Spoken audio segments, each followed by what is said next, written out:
Bonjour et bienvenue dans Face à Face. Face à moi et face à vous, Michel Roten, bonjour. Bonjour. Vous êtes le président du PDC Valais, vous êtes également député au Grand Conseil valaisan. Vous avez donc une place stratégique pour ces élections qui s'en viennent au Conseil d'État valaisan. Est-ce que Freisinger et Varone, ce sera ma première question, vous font peur? Non, la peur, c'est un sentiment qu'on connaît. Moi, je me méfie de ceux qui n'ont jamais peur. Mais sans être naïf, on analyse sereinement les enjeux. On a là deux personnalités qui aimeraient toutes deux être au poste de conseiller d'État. Des personnalités qui sont différentes, qui offrent un choix de société aussi qui est un petit peu différent.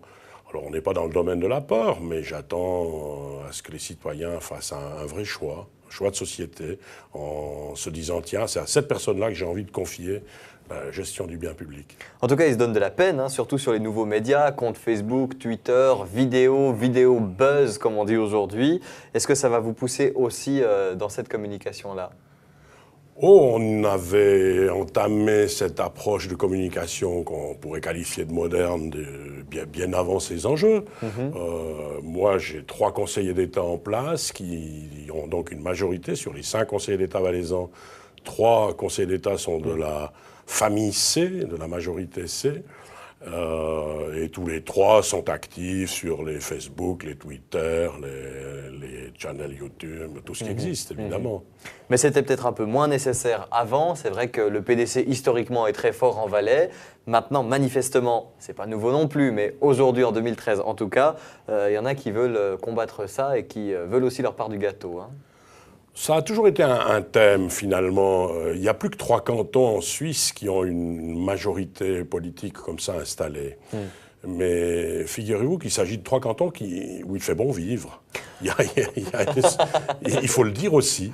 Ouais. Cette majorité a travaillé toujours dans l'intérêt des Valaisans. D'accord. A permis une politique équilibrée avec un double frein aux dépenses, un double frein aux investissements, le sens du bien commun, le bon sens autour de chaque décision. Il ne faut pas y voir une vieille majorité lourdingue, bourgeoise, protectionniste. Si on connaît les conseillers d'État en place pour leur personnalité, on voit que c'est de loin pas le cas. Vous savez ce que disent certains de vos opposants. Mafia, c'est une équipe qui se connaît depuis très longtemps, qui a l'habitude de travailler ensemble et qui se soutiennent les uns les autres. Évidemment, si on est dans une politique de destruction, c'est l'élément que l'on choisit. Méfiez-vous, parce que détruire, c'est l'orgueil de ceux qui sont incapables d'édifier. Alors, il ne faut pas attendre les autres sur la destruction qu'ils font des programmes existants, il faut les attendre sur leurs projets. Vous voulez être conseiller d'État, dites-nous ce que vous ferez. Voilà la question intéressante. Maintenant, est-ce que c'est une citadelle que vous aimeriez abattre, un système mafieux? Ça fait partie aussi de la légende et du discours du café de commerce. Mais dans la réalité du terrain, même quand il y a une majorité qui est en place, si vous voulez qu'elle existe et qu'elle soit maintenue, vous devez veiller à l'équilibre. Et c'est ce qui s'est fait depuis des années en Valais. Vous parliez du choix de société, Freisinger, Varone et vous, et le Parti socialiste évidemment également. Quel choix de société vous proposez-vous? Quelle est la société que vous proposez? Alors, un parti démocrate chrétien, donc vous avez dans la terminologie déjà du parti les éléments, démocratie, donc respect du peuple, de la volonté populaire, politique active et dynamique dans l'intérêt direct du citoyen, et puis ce C qu'on brocarde des fois, qui est difficile à porter, c'est la lettre la plus difficile à porter. Certains pensaient que c'était catholique, non, c'est chrétien, c'est chrétien. C'est pas centre non plus, c'est pas centre non plus. Et il y a beaucoup de choses qui résident, beaucoup de valeurs qui résident derrière ce C. Alors, des valeurs d'existence, des valeurs de vie, de bonne mesure, de respect de l'autre, de sens de partage. Voilà, ça c'est un vrai programme de société. C'est pas tellement 2013, ce C. Démocrate, oui, mais le C, pas spécialement. Moi, je crains que les années qui nous attendent, particulièrement en Valais, avec la Lex Weber, avec la loi d'aménagement du territoire, avec une centralisation qu'on observe aujourd'hui en Suisse, avec le fédéralisme qui est mis à mal, les temps qui nous attendent seront difficiles. Et vous verrez qu'on aura peut-être beaucoup besoin de cet esprit C pour pouvoir vivre en commun et pas dans une adversité crasse où on s'élève chaque fois dans ce qui nous oppose. On va chercher plutôt le bien commun et le bon sens. Et on en aura besoin, très certainement. Parmi vos opposants, bon, je l'ai redit, on va y revenir, hein, mais Varone, on lui ressort toujours l'histoire du caillou. Tentez bien qu'il a un peu de peine à parler de politique. Freisinger, lui, c'est la polémique. Votre rôle, ce sera de parler de politique ? Oui, parce que, encore une fois, ce qu'on veut mettre en avant, c'est le programme, c'est le projet. Il y a les retours des concessions en Valais. Le Parti démocrate chrétien, c'est le seul qui a produit un document de plus de 60 pages, qui fait des vraies propositions. Puis quand on a les propositions, on peut en discuter. On est d'accord, on n'est pas d'accord, on veut évoluer ou pas. Alors bon, évidemment qu'en campagne, si on focalise sur la malheureuse affaire d'un caillou, ou bien sur quelques coups de gueule qui mettent en avant l'insécurité, dans un clip qui tourne en ce moment sur les réseaux sociaux, on n'est pas dans le domaine de la politique qui construit, qui prépare l'avenir, on est dans la politique politicienne. Vous voulez donc rassembler. Est-ce que vous pouvez rassembler aussi ces partis, le PLR, le Parti Socialiste, l'UDC ? Vous pouvez les rassembler derrière de grandes idées que vous pourriez incarner ? J'ai surtout rassemblé des jeunes. Il y a 6 sections de jeunes JDC qui se sont constituées en Valais en 1 année et demie maintenant. Ça représente plus de 600 jeunes de 18 à 25 ans qui, pour leur entrée dans la vie politique, ont choisi le PDC. C'est assez incroyable. Quand 18 et 25 ans, on choisisse ces valeurs et cette ligne-là. Moi, ça me réjouit. C'est vrai que c'est étonnant. Ah oui, et ce sont des sections qui ont démarré à Sambranché, mais aussi en Plaine, à Fuilly, à Vernaya, bien réparties dans le canton du Valais. 500 jeunes, voilà, en 1 année et demie, qui choisissent un programme démocrate chrétien. Sur la base d'un programme, sur la base d'un projet de société et de quelque chose de solide. Mais qu'est-ce qui les séduit alors, ces jeunes ? Parce que c'est vrai que quand ils regardent la télévision, leurs idoles ne sont pas spécialement dans l'idée du PDC. Alors pourquoi est-ce qu'ils vont militer dans le PDC ? Mais oui, parce qu'ils ont probablement trouvé un intérêt à remettre en avant ces valeurs, des questions de bon sens, des questions de moyenne, en disant finalement, quand on a mené tout un débat, très souvent les discussions reviennent au centre. Ce PDC, qui est un parti à l'échelle suisse, à nouveau, qu'on regarde avec un petit peu de curiosité, sympathie. Curiosité, je sais pas, c'est quand même un parti qui est largement installé, le PDC. On n'est plus tellement curieux du PDC. Sur le plan suisse, il n'a pas une force exceptionnelle, il faut le reconnaître. Mais par contre, le 80% des décisions qui se prennent aux chambres fédérales se font dans l'esprit que le PDC défend. Alors on dit, eh bien, on est dans la cible, quoi. Vous êtes d'accord avec les autres aussi ? C'est évidemment que c'est plus difficile à faire cette politique-là et à vendre ces arguments-là que d'être dans les extrêmes et puis de forcer le trait, d'être dans la caricature, dans l'élément qui fait bouger immédiatement les médias, qui monte en épingle des situations. Alors oui, ça, c'est pas tout à fait notre façon de faire. On a peut-être dans nos défauts une espèce de sagesse. On pourrait dire, tiens, ça ronronne, et puis on ne parle pas des trains qui arrivent à l'heure, quoi. Voilà. Nous, notre mission, c'est de faire que les trains arrivent à l'heure. Je parlais de rassembler, vous avez esquivé en me racontant que vous rassembliez les jeunes, oui. C'est vrai. Mais si je vous parlais du rassemblement, c'est aussi parce que ça n'a pas toujours été votre objectif premier. Vous avez même parlé de clivage avec le PDC valaisan un temps. Avec le PDC suisse, hein, ouais, le PDC valaisan et le PDC suisse, oui, parce que... Alors écoutez, c'est très intéressant, parce qu'on a la même démarche par rapport à la loi d'aménagement du territoire. Et j'étais très amusé de voir la presse. Lorsque le PDC valaisan s'est opposé au PDC suisse, on a titré « Ils sont divisés ». En ce moment, le Parti socialiste valaisan est aussi opposé au Parti socialiste suisse à propos de la latte, et on a titré « Ils sont courageux ». Alors voilà, nous étions divisés, ils sont courageux. Bon, les deux sont divisés, en fait. Mais oui, on a le droit de dire que dans une loi qui est centralisatrice, qui piétine le fédéralisme, comme section cantonale, de dire, écoutez, on n'est pas d'accord, ce projet-là ne nous convient pas. Alors voilà, je n'ai pas esquivé votre question tout à l'heure, j'ai oublié d'y répondre. Fédérer, oui, parce que ces idées de centre, ou qui réunissent finalement 80% des décisions à la fin, elles fédèrent, mais après, bien sûr, que le Parti libéral radical a sa position, son programme, et l'UDC aussi, comme les socialistes d'ailleurs. Il faut bien qu'il y ait quelques différences. Avec cette proposition de séparation du PDC valaisan et du PDC suisse, vous m'avez fait penser à Steve Berkla. Vous savez qui c'est ? Steve Berkla, c'est celui de l'animation des 120 minutes, ou bien vous pensez Oui, exactement. Je vais vous montrer un extrait. Je vois que vous êtes connaisseur. Regardez. Le Valais appartient à personne. C'est clair, à personne. D'accord. Alors c'est clair, ça fait 200 ans qu'on se fait niquer la gueule par les trous de balles des autres cantons, mais je peux te dire qu'il est maintenant plus que temps qu'on trouve notre autonomie pour qu'on puisse faire ce qu'on veut, comme on veut, où on veut, quand on veut, comme on veut, où on veut, quand on veut. C'est clair ou bien? Oui, c'est très clair. Oui. Bon, et maintenant tu passes un extrait de Black Lion Genocide, que je sois pas venu ici pour rien. Je suis désolé, on n'a plus le temps. Quoi, on n'a plus le temps? Mais Tu on a- prends le temps, sinon j'ai la grosse colère qui monte, moi. Non, mais tout va bien, Steve Berkla. Si vous voulez, je vous réinvite tout bientôt pour parler uniquement de votre album. Promis. Promis. Et d'ici là, je vous remercie d'être passé nous voir ce matin pour nous parler de ce projet d'indépendance valaisanne.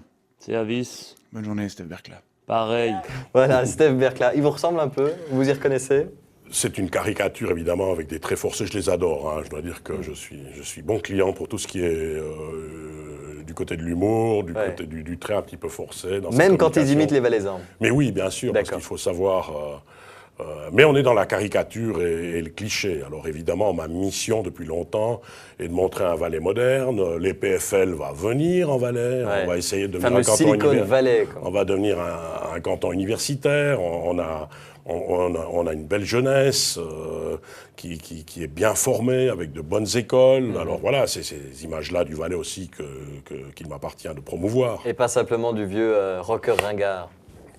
Ces clichés-là ont aussi fait notre succès, il ne faut pas les piétiner. Ouais. Alors Steve Berkla, il a une puissante colère. Vous avez déjà vu la puissante colère de Steve Berkla. Qu'est-ce qui vous fait avoir, vous, une puissante colère en ce moment? La puissante colère du moment et inquiétude, c'est cette loi d'aménagement du territoire. Je dois dire que je suis très fâché de voir que pour répondre à une initiative détestable qui était de ProNatura, on a un produit qui est détestable, on n'arrive pas à dire qu'il est détestable et à le jeter. Mais il n'est pas détestable parce qu'il vient de ProNatura, ou si? Il est détestable parce qu'il met des éléments liés à la nature avant le progrès et le développement humain. Moi, mon programme, c'est d'abord l'être humain. L'humain avant la nature. Oui, et après, j'adapte ce que je peux. Hein. C'est un petit peu ma philosophie, la façon de voir la suite et l'organisation. Et puis là, on avait une initiative détestable. Alors, pour la contrecarrer, qu'est-ce qu'on fait? On invente un plan d'aménagement du territoire où on préserve une banane qui va de Genève à Romanshorn, un plateau suisse qu'on pourra continuer à développer. Comme on l'a fait durant les 15 dernières années, on pourra continuer durant les 15 prochaines de façon disproportionnée. Puis pour le faire, il fallait trouver un équilibre. On est allé le chercher dans les cantons périphériques, dans les zones périphériques de la Suisse. Et des cantons comme le Valais, comme les Grisons seront grandement lésés là-dedans. C'est une injustice crasse. C'est une injustice crasse. On a mis 70 ans à sortir le Valais des clichés et de la misère. Steve Berkla fait un bon cliché valaisan, mais il y en a un autre, c'est un canton pauvre. Et pendant 70 ans, on a mené une politique dans notre canton pour donner l'accès aux études, pour développer, pour la construction. 61% des Valaisans sont propriétaires de leur logement. C'est de loin pas le cas en Suisse, c'est même une proportion complètement inverse. Voilà, 70 ans pour sortir de la misère, puis là, on a 2 décisions successives qui aimeraient nous y faire retourner. Et nous, on a un grand combat à mener là-dessus. Je suis fâché de voir que le fédéralisme est piétiné, parce que c'est la force de la Suisse. Faire vivre ensemble des cantons différents, avec leur identité, avec leurs clichés, avec leurs accents. Et puis, voilà, donc... C'est la loi du plus fort, en fait. Ce qui nous est proposé là, c'est la voie d'un plateau suisse bien habité, et plus populeux et plus nombreux, qui nous menace, en effet. Bon, il profite aussi au Valais. Il suffit d'aller au bord de l'autoroute A9 pour voir toutes les plaques valaisannes qui partent le matin sur Lausanne et puis qui reviennent le soir. Ces Valaisans sont bien contents du développement économique de Lausanne, par exemple, de Vevey, de Montreux, de Villeneuve, etc. Mais c'est une évidence. Hein. Nos ressources, elles sont dans quelques grandes industries, mais c'est pas ça la force du Valais. C'est le tourisme, c'est la matière grise. Il n'y a que 300 000 Valaisans. Hein. Ils ne sont pas nombreux, ces Valaisans. Donc voilà, il faut qu'on développe des qualités. C'est un très beau canton. Il fait bon y aller passer quelques vacances. Mais nous, on aimerait pouvoir y vivre. Et pouvoir y vivre, ça demande de développer des synergies, des relations économiques aussi, tout à fait, avec les cantons voisins, c'est une évidence. Vous êtes co-organisateur du concours du championnat suisse d'orthographe. C'est vrai ça, hein? C'est comme ça que vous allez séduire les jeunes des JDC, les jeunes de votre parti? Mais vous seriez étonné parce qu'au championnat suisse d'orthographe, chaque année, ça fait 25 ans, c'est la 25e année celle-ci, On a une belle brochette de jeunes qui ont encore... Qui viennent le faire goût, des dictées. Mais bien sûr, qui viennent participer à ces championnats et qui remportent de magnifiques prix. D'ailleurs, de temps en temps, c'est l'occasion de dire on n'est pas obligé de faire que du sport pour remporter un magnifique prix. C'est un concours qui est toujours très bien achalandé. Ouais. Les jeunes sont très bien et très largement récompensés. Et l'intérêt est là. Il y a encore, fort heureusement, une curiosité pour les belles lettres. C'est souvent lié à l'amour de la lecture, du livre, de la curiosité générale. Et puis, un championnat, évidemment, ça s'adresse un peu... Il n'y en a pas des milliers. Au départ du Lauberhorn, il n'y a pas non plus 200 skieurs prêts à attaquer la piste. Ouais, Alors, voilà, il n'y a que les meilleurs. Au championnat suisse d'orthographe, c'est une brochette de meilleurs. Mais les jeunes sont là. Et les politiciens, de manière générale, ils sont bons en orthographe? Écoutez, on en a invité quelquefois dans la catégorie, justement, Débutants? invité du championnat. Mais c'est D'accord. chacun a, par rapport à l'orthographe, une relation qui est très imprimée dans l'émotionnel. Les souvenirs d'école, pour certains, quelque chose qui rassure parce qu'on sait qu'on a des compétences, pour d'autres, un vrai drame. Ça touche aux tripes quand on parle d'orthographe. Et d'ailleurs, on a toujours eu des soucis quand on avait des invités qui acceptaient de se prêter au jeu pour savoir aussi comment on traitait le résultat. Mais oui, une relation, il y a un aspect affectif très très fort qui est lié à sa capacité d'écrire sans faute. Encore une dernière question sur le PDC. Vous le disiez, le C pas comme centre. Au final, on place toujours quand même le PDC au centre. Vous êtes donc un peu le modérateur, le journaliste du débat. C'est à vous aussi de jouer les modérateurs. Vous avez l'impression que ce rôle est important, surtout quand les extrêmes ont tendance à partir de plus en plus vers la droite et vers la gauche? Oui, parce que les décisions, quand tout se termine, on revient un petit peu au centre. C'est en Inde où on dit... à la fin de l'histoire, tout se finit bien. Et si ça se finit pas bien, on peut croire que c'est pas la fin de l'histoire. Alors quand il y a des grands débats, à un moment donné, les choses reviennent au centre. Donc quand ça finit PDC, ça finit bien. C'est ça que vous êtes en Mais train de nous observez, dire. j'ai dit tout à l'heure, 80% des décisions fédérales se reprennent finalement au centre. Alors c'est vrai que le débat est animé par les ailes. Alors il faut savoir si on aime... Si on aime caricaturer, si on aime ce rôle-là, oui, quand on s'engage, on dit tiens, moi j'ai une sensibilité qui est plutôt de centraliser, de trouver le dénominateur commun, de chercher la vraie sortie, ou bien d'autres qui ont un talent pour forcer le trait, pour amener les gens dans d'autres bords.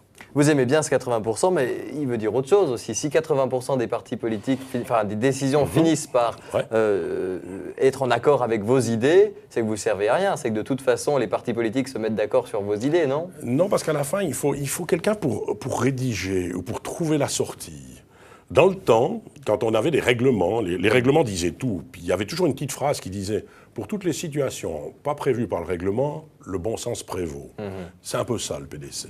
Il y a alors, quand on a tout discuté, quand on a tout évoqué, à un moment donné, il y a le bon sens qui prévaut. Puis on dit, écoutez, venons là, ça sera le terrain d'entente, ça sera le dénominateur commun. Alors voilà, mais on peut ne pas s'y plaire. Moi, je comprends tout à fait les intérêts, les velléités politiques de ceux qui préfèrent le combat. Une dernière question difficile évidemment. Vous avez un pronostic pour les prochaines élections valaisannes? Vu la configuration, vu le nombre de candidats, on pourrait imaginer que le PDC garde ses 3 conseillers d'État. Statu quo. Statu quo. On a un autre problème valaisan, qui est presque une valaisannerie. On ne peut pas avoir plus qu'un candidat dans un district. Et M. Freisinger, M. Varone et M. Cliva, dont on n'a pas parlé du groupe des Verts, sont les 3 dans le même district. Alors en appliquant cette règle, c'est un des 3 qui pourrait sortir du lot. Et puis nous avons une candidate socialiste qui est aujourd'hui conseillère d'État en fonction, Mme Esther Weber-Kalbermatten, qui pourrait être quand même reconduite dans ses fonctions, même si les socialistes ne sont plus très présents dans la partie germanophone du canton. D'accord. Alors, on pourrait avoir 3 plus un des 2 plus Esther Weber. Ça me semble être raisonnable. Bon, c'est ce qu'on vous souhaite, Michel Rotten, président du PDC Valais et député au Grand Conseil valaisan. Merci beaucoup. Merci à vous.